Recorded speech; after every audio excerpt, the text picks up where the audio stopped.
listening to Honestly Aging by Friends Life Care VigR, a podcast where we explore what it's like getting older, the peaks, the valleys, and everything in between. In this season of Honestly Aging by Friends Life Care VigR, we're covering topics related to vibrant aging. I'm your host, Cheryl Praska. Let's grow old together.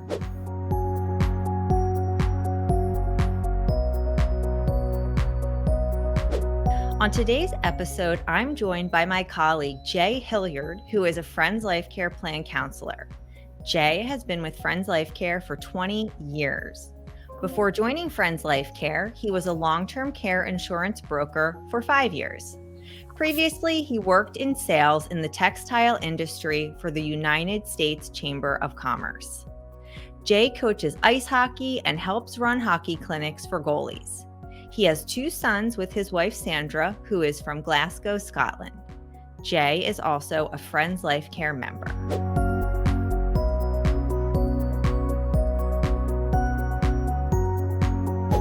Jay, this is your second time on the podcast. Welcome back, and thank you for joining me again. How are you today? I'm doing really well, Cheryl. And yeah, thank you for inviting me back. I enjoyed the last one, and I'm hoping to enjoy this one too. I think we will. So, Jay, you are joining me today to talk about the perfect recipe for vibrant aging. Throughout the episode, we'll cover topics like finances, living situations, socialization, purpose, and more. So let's start with, what does vibrant aging look like to you? Well, I think that for everyone it's different, but for me, I really believe it has to do with being able to get up every morning with something on the agenda. I'm a schedule type person, and even if it's a non-work day, I like to have something on the agenda. And I like to attempt to accomplish something every day. Doesn't mean that you have to accomplish it, but just the attempt in accomplishing something has a lot to do with keeping you vibrant and keeping you going every day. So finances are a critical component to vibrant aging. How much should we be saving for retirement? Finances are everyone's concern, and all throughout the industry of finance and things like that, always mention trying to save 10 to 15% of your salary is a great goal to have. Now, I realize, and everyone realizes, life happens, and it's difficult to do that. I really believe that the vehicles that help people saving, like 401k plans and those retirement plans where the money is automatically taken out, is a great way to a little bit less painful to save. But and I'm very aware, having 2 boys and raising a family, and things do happen, and you can't always accomplish it. But as with anything with financing, the younger you start, the easier it is to accomplish that goal. And if you do stumble along the way with something that happens in your life, just trying to get back on track is very important. And don't feel bad when those things happen, and just pick yourself back up and get back on track. And I think that it's great advice for anybody that we all know. In the human race, we can make plans, but it's not always a smooth road. And but I really believe getting back on track is very important. And I consider myself lucky that my grandfather was a huge proponent of 401k investment, Roth IRA investment, and starting that right when I got a job out of college, because he grew up during the Depression. So he knew how important it was to save. And hopefully we're passing that on to the future generations too, about that importance. And also, don't get too hard on yourself if there are times where priorities need to shift. It's individualized to you, and there are ways to catch up along the way. Exactly correct. Yes. So moving on to paperwork, everyone's favorite topic. What documentation should we consider getting in order? Yeah, it's one of those things that sort of a necessary evil in life, but um, obviously having a will is important. And, uh, especially when people are younger, it's not something on the priority list. Now, in my situation, as you mentioned, my wife is from Glasgow, Scotland. So when we got married, um, just because of the situation we were in and just a little bit different situation, we decided to get a will very early. And it sort of stayed in place for many, many years. And that's another key to that kind of paperwork. You can change things as you go along because life does change. And we've made some adjustments in our will, but we definitely recommend having that in place because you can save a lot of issues for your family by having your wishes expressed in a will. Um, Power of attorney for health, power of attorney for financing is also important. Uh, they don't have to be the same person. And there again, as I mentioned, that can change as your life changes. But it's good to get in the habit of having those things in order and having someone that you know and trust, maybe a family member or someone, know where those documents are. Your family should know where they are, and because it doesn't do much good to have those things and then nobody can find them when they need them. So it's important to have those available. And the last thing, which is very critical, is having an advance directive. Um, People don't think of that as the one of those important documents, but that is something that can affect any type of in an accident situation or when someone has a medical issue. Having that advance directive to think it out, to know, to have your family members know what your wishes are it's very important to have that documentation.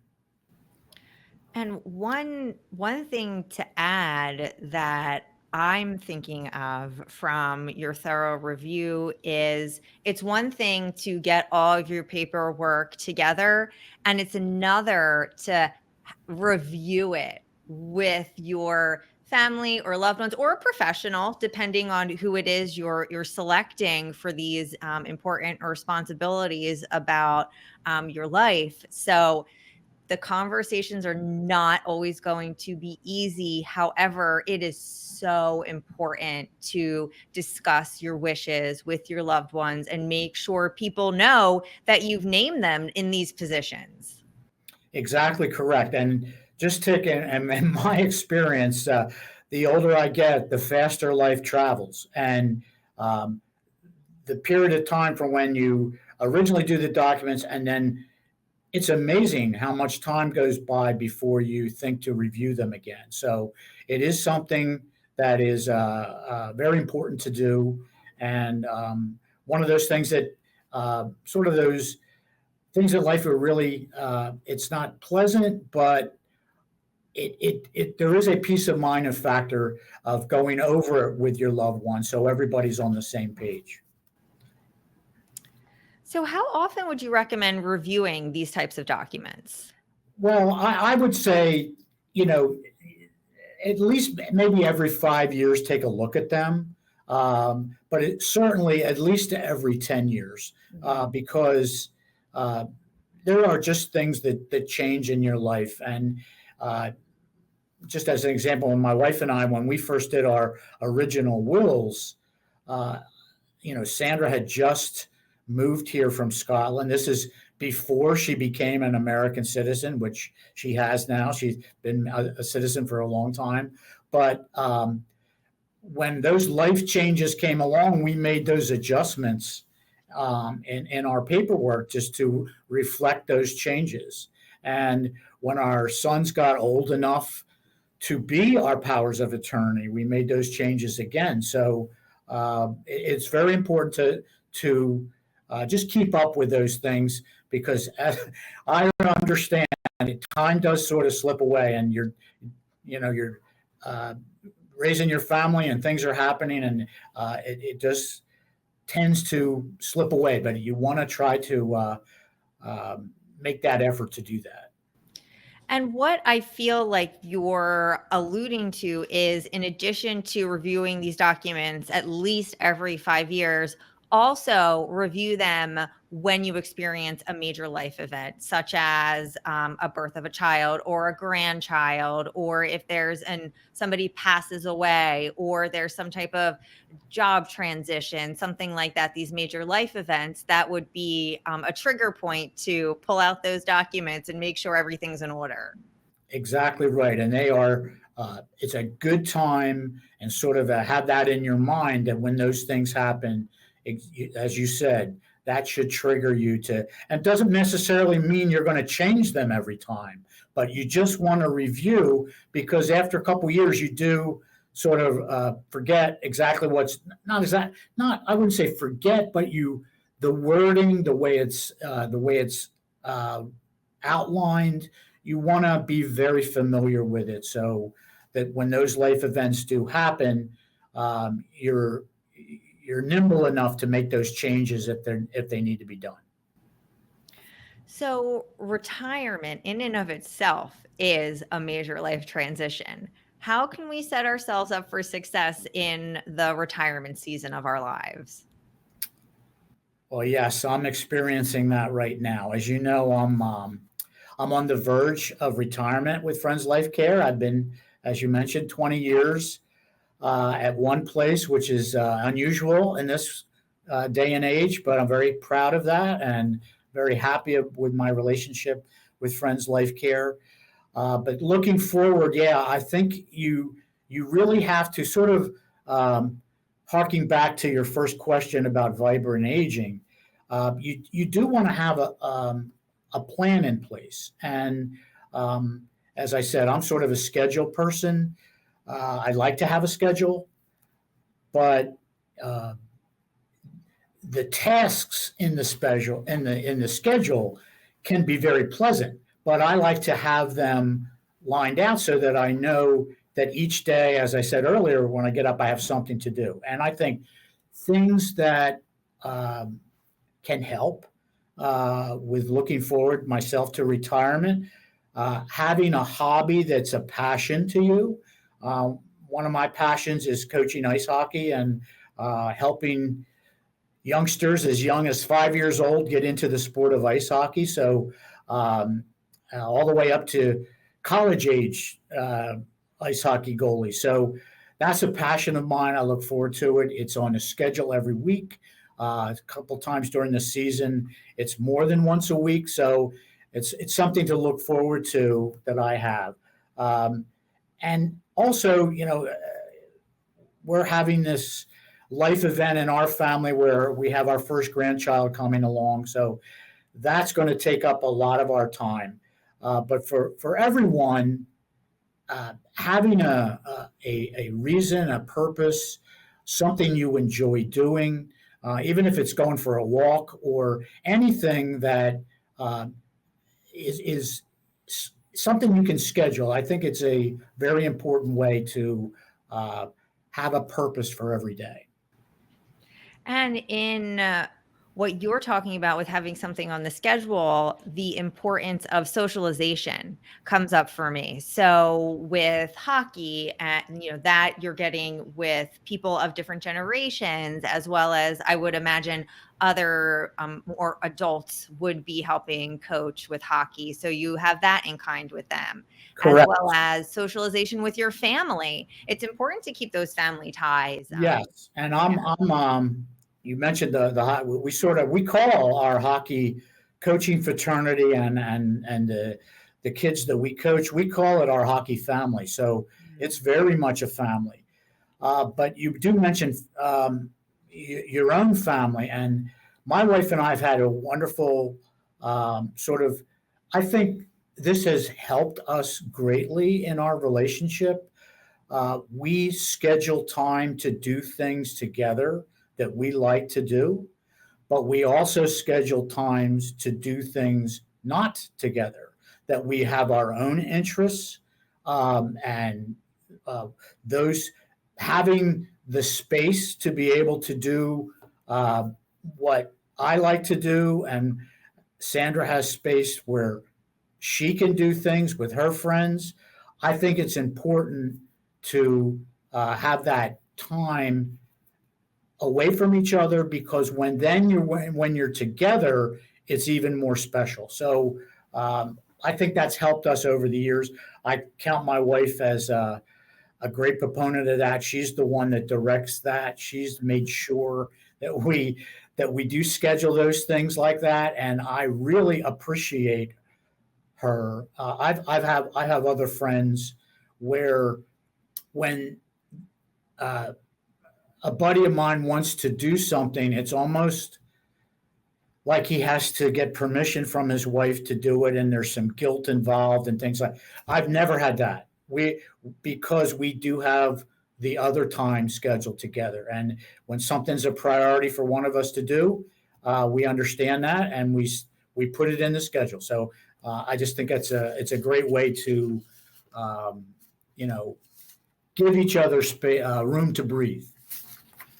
And it's drawing a parallel with my life where I'm a parent to two small children, I'm married, and we have to fill our own cups. And we get out the schedule for the week and we see what's going on. And, I have my things, my spouse has his things. And then on the weekend, we plan fun family activities. So there is always something to look forward to. So I find myself following that, and it doesn't go away. It's not as if, as seasons of life change, you do have to keep yourself moving forward, just in different ways. Exactly, and it's funny with um, your boys are young and you're with them all the time. Mine are adults, but we schedule time together. And just the other day, my youngest son, uh,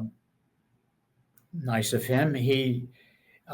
As I mentioned, our oldest son is the one having the new baby, but we're going to the three of us, the two boys and myself. Eric bought us hockey tickets for the Flyers, and out of his own money. It's nice when you get to the point where your children are actually buying something for you because you spent all this time and money with them over the years, and it really made me feel good that he thought that it would be great for the three of us, like we used to do, to go to a Flyers game. So Love that. um, Sandra will be with Maddie and the new baby, and the three boys will be at the hockey game. And I think that's just sort of an example of having that space, but also it's something to look forward to as a family. I love it. I am going to switch topics a little bit here on another important component. So, how can we determine where should we live as we age? That's a big one. It's a big one. And um, my experience with Friends Life Care, I've seen our clients and our members of Friends Life Care in all different environments. And it really is, as we say in our seminars, a lifestyle choice that everyone has.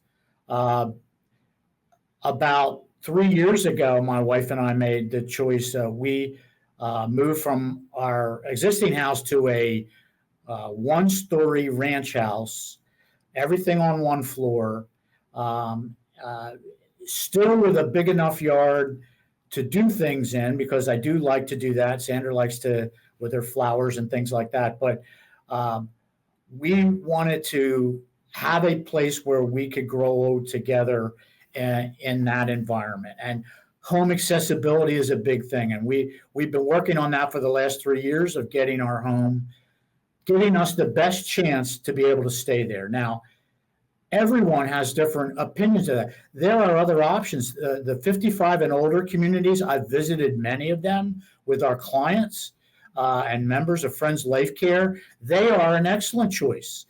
They have most of them have all that living arrangements all on one floor. In that environment, you don't have to worry about the outside maintenance.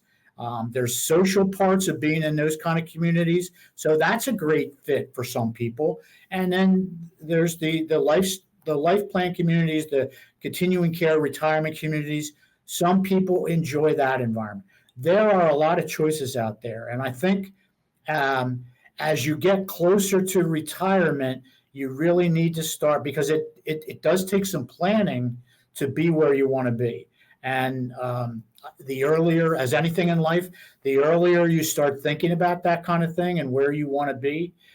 Geography has a lot to do with it, how close you are to your family, all of those types of things. As you said, it's a big one. It's a complicated issue, and it doesn't mean things can't change. You can go from a traditional home to a 55 and older community. You can always transition to those things later on, but it's thinking about where you want to be. I have some experience too, where some of our members, the house over the years has just gotten away from them, meaning it's so much maintenance. It's the appliances get old, the roof gets old, the children don't live, maybe they don't have children, or maybe their children don't live close by. There's no one to really help with keeping the home up. So it's something where you really have to have that plan in place of, number one, where do you want to be? Where are you going to be the most happy? Can you handle it? And finances come into into regard for that too. So it's a big puzzle that people need to fit together, but it does. It takes a lot of thought and a lot of planning. And with our membership being primarily located in the greater Philadelphia area and the state of Delaware, it gets cold here in the winter. And we have many snowbirds who like to have a home more in the Northeast, and then a home maybe somewhere down south. So just taking both of your locations, if you have them, or where do you primarily want to move, and what do the taxes look like? So just playing along with your exactly plan ahead. All of those things factor into it. And even when you start, it starts to combine different things. When we've had a couple of sort of mild winters, but when you get a lot of snow, that isolation comes into it, especially as I know, as your friends grow older with you, they don't want to drive at night or in snow or get together. So that does have a factor in that those relationships you have with people, because even just as you said, the weather can play a factor in your choice. Would you prefer to age independently in your own home or live in a nursing facility? I know what I'd rather do. Friends Life Care membership offers just that. Plan today for a future lived at home with vitality, independence, growth, and resilience while protecting your savings. Learn about your options at a free seminar or webinar. Register at friendslifecare.org/register or call 215-628-8964. So we touched on this a little bit before. I do want to ask if you have anything more to add about how might we maintain purpose and well-being as we get older. Well, I think anything you do that helps stimulate your body and your mind is very important. And exercise, which is one of my goals in retirement is I want to exercise more. I want to watch my diet more. I have a lot to live for, and I want to live longer, as long as I can and as healthy as I can. And sometimes when you're working all the time, um, and you're traveling or you're driving, and your diet sort of takes a back seat there because you sort of eat when you have a chance. And uh, so if you can have some more time to even schedule your meals and what you're eating and things like that, that I'm hoping that will help me in my goal of doing that. But also stimulating your mind with I have friends that they do crossword puzzles. They do a lot of different things. Some play bridge and things like that, which I don't, but that's a great way to do it.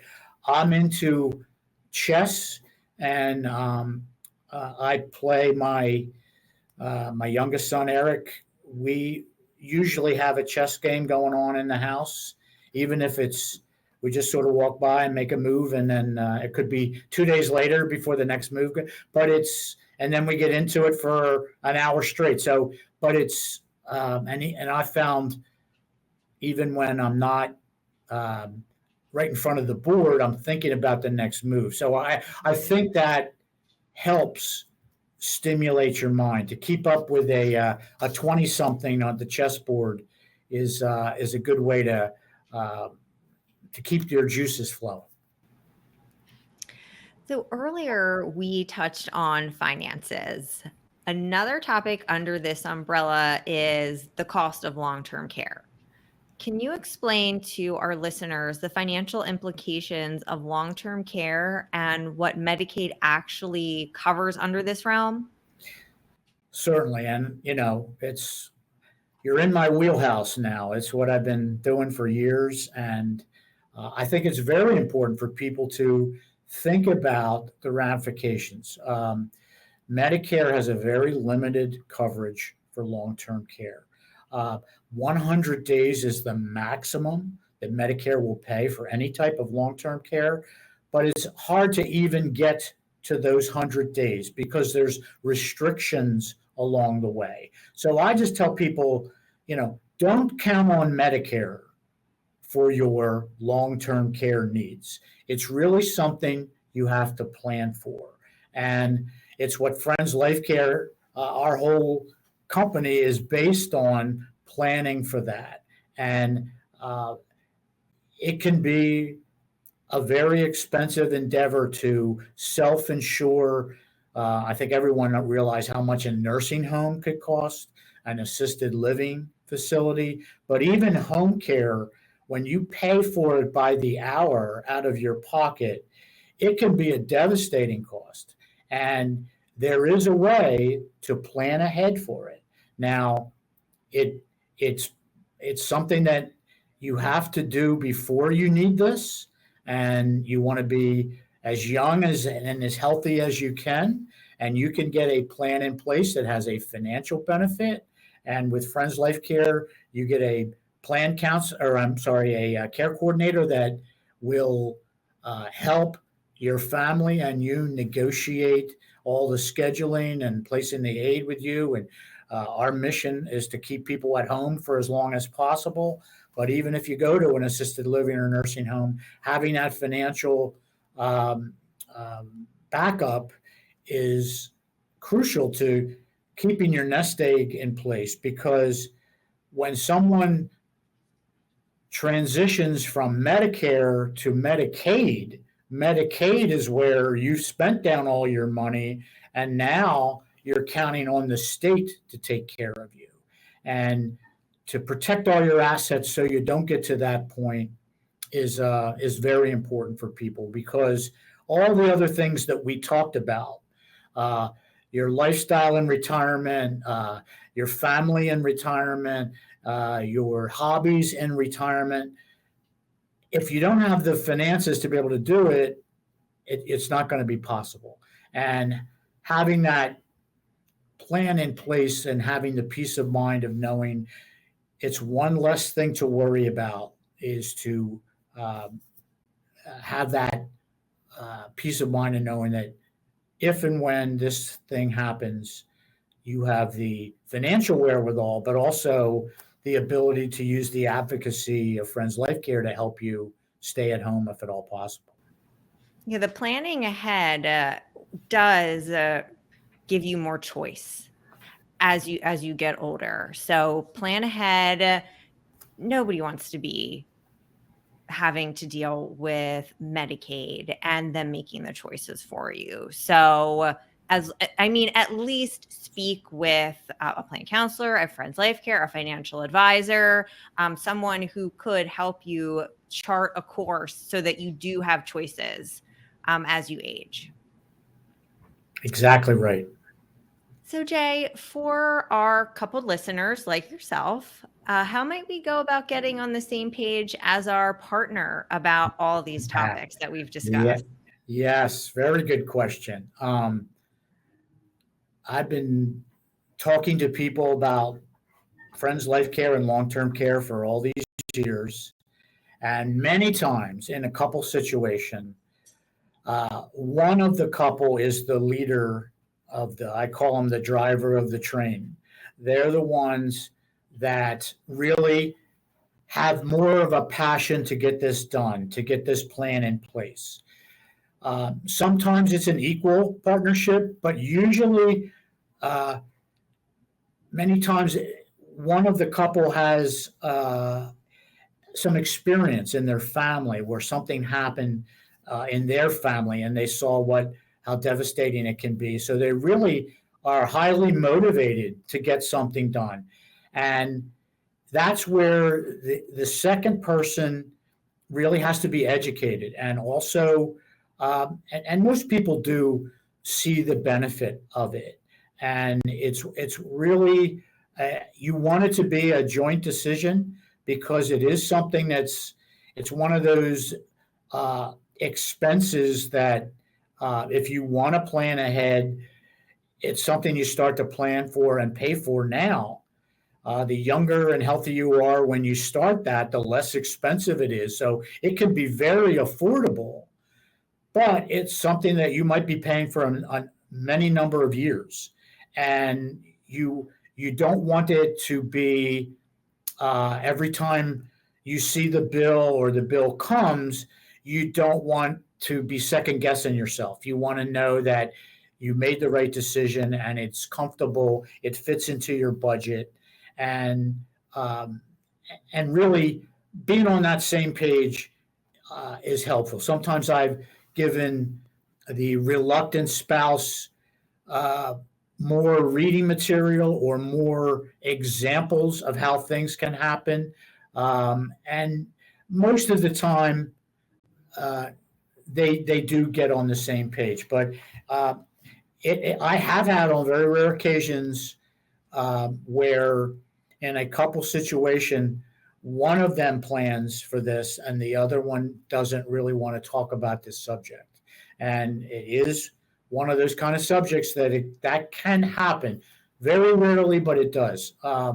But most of the time, uh, there is some common ground, and I usually when people do think to their own family situation or friends, they can come up with an example where they saw this and how devastating it can be with a long-term care need. And the idea of uh, having this in place eh, once once they get into the nitty gritty of uh, actually picking a plan, it becomes a very pleasant experience. And we see a jumping off point for individuals to reach out to us being they've seen a friend, a family member, a loved one go through an experience where they've required some type of long term care. And that really opening their eyes to the level of effort that goes into it, the expense, the planning. And I take some of these phone calls and I understand what it might feel like to go through that. And then that being a point where people say, I need to pick up the phone, I need to start getting my plan in place. Usually, in family situations, um, during a crisis, not everyone's on the same page. And there's a lot of tugging back and forth within the family about what should we do and things.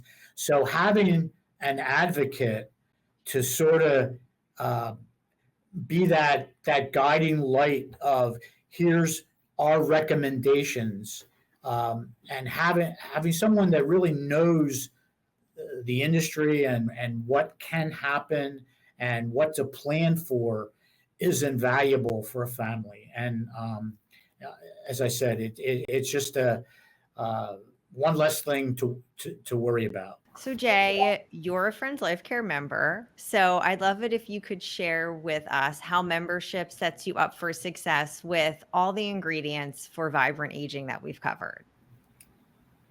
Well, it really does. It's funny with some of the questions you asked about your paperwork and things like. With Friends Life Care, that revisiting your paperwork is something the care coordinator brings up, and I have used the expertise of my care coordinator to help change our powers of attorney, um, because she's so familiar with how the system works. And my mom uh, lived to be 94 years old.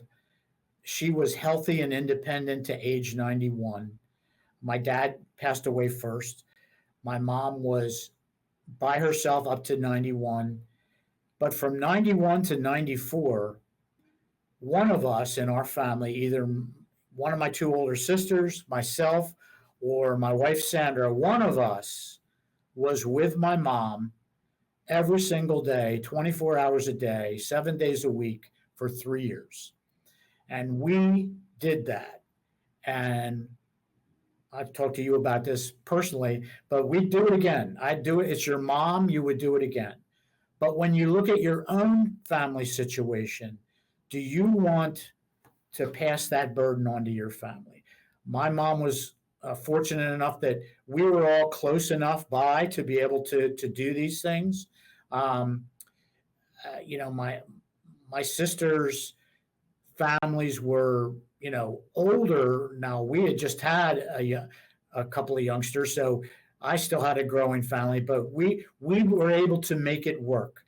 But when your children have their own lives and they've got things going on, the last thing you want them to have to do is to be burdened with this. And you want them to remain your children. You want to be able to have them bring your grandchildren by and not have to deal with this. So that's really my recipe for having vibrant aging in place is to have a plan like Friends Life Care where my family remains my family, not my caregivers. So, Jay, as you shared, and I'll share again, by the time this episode airs, you will be semi retired. What plans do you have in place for your retirement? Well, yes, we've touched on a few. The grandbaby is a big one. My ice hockey is a big one. Um, Sandra has quite a list prepared for me. Our basement, I mentioned we moved 3 years ago. There are still boxes from 3 years ago that have not been moved since those days, and they all need to be organized. So we have grandiose plans for a very organized basement. We have a spot picked out where there's going to be the Thomas trains set up that haven't been set up in over 20 years. So we're looking forward to that. The trains we used to have under the Christmas tree. My older son, Adam, he wants to get back into fixing them all up. But we're going to have that PlayStation in our basement. The secret to this is, Cheryl, that we want to make our home a destination. So they bring the grandbaby there as much as possible. So we want to have that environment. And then the other thing, as a little bit longer plan, Sandra being from Scotland, we want to plan a family trip to Scotland with everyone. And it's going to be a menagerie of all of us. Sandra's mom is in her 90s now. We want to do that as you know, so we can get back and she can meet her great grandbaby. So that's on the horizon as far as a longer range plan. But I think it's one of those things we're really looking forward to.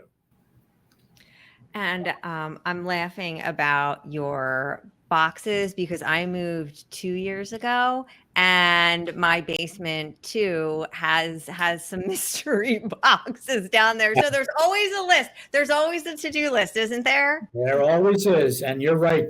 It's almost like some of these boxes. It's almost like the Secret Santa. We thought we marked them, but there's some that are not. It could be a grand surprise. I don't know what could be in there. So that's sort of exciting too. So I just speaking with you personally, as well as throughout this episode, you're lighting up at every mention of your grandbaby to be. And I would, as my last question, I would love to hear, what legacy do you hope to leave for your loved ones? Well, I just want them to know their family history, having a spouse from another country. It's very important. My boys experienced that culture by going over there numerous times, and I just think it's from an American's point of view to see how people live in another place, and so that's very important. Also, want to be around for them. I'm coming this. I have friends of mine that have teenage grandchildren. And I'm just starting out at my age now with our first. So we want to be there for the long haul. So all the things we talked about today are the things that are vitally important to, and as we said very early on, life throws you curveballs, and the more plans you have in place, the better. And I think it helps you adapt when those inevitable curveballs come along, because they will. And don't get depressed when they do. Look at the situation and then try to make the best of it. And as we said earlier on, with the saving for retirement, whatever the issue is, get back up and get back on track. And I think that's what I want to show to my kids. And I'll just add one other thing. We just had last week. We had the Friends Life Care had a retirement dinner for me, which you attended, and we had just a wonderful time, and my family really enjoyed it. But what was striking to me was, your kids sort of know what you did for a living, but they really didn't have the appreciation of the people of Friends Life Care and how many people go into this team. And I was sort of humbled by the response of everyone that came. And I think my family was very impressed with how you guys treated me. So that, it's funny. You'll get there someday, Cheryl, but when you're going to these retirement parties, it's so much different when they're talking about you.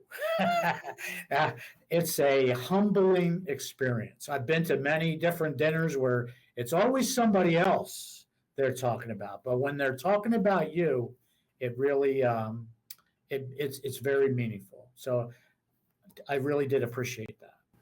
And I was so glad to meet your family and celebrate you and all the contributions over the 20 years that you've made to Friends Life Care. And this is probably our last recording together. So I'm just so grateful that you made time for this, made time for me, and we get to share all of your guidance about vibrant aging and planning for retirement with listeners of the Honestly Aging podcast. Thank you for being my guest. I'm just so grateful for having 7 years together with you professionally. It's been my pleasure. And Cheryl, from this point on, I'll be a avid watcher of the Honesty Aging podcast Oh, to wonderful. pick up all that wonderful knowledge that you put out there. Thank you for listening to Honestly Aging by Friends Life Care VigR, a unique program focused on aging with vitality, independence, growth, and resilience. You can find links and show notes from this episode on our website at friendslifecare.org/podcast. Thank you to Jay Hilliard for joining us today. You can learn more about Jay by visiting friendslifecare.org. And thank you to Nick Dieterding for editing all the Honestly Aging episodes. If you like our show, please rate, review, subscribe, and join us next time. To learn more about aging with vitality, independence, growth, and resilience, subscribe to our blog at friendslifecare.org/blog.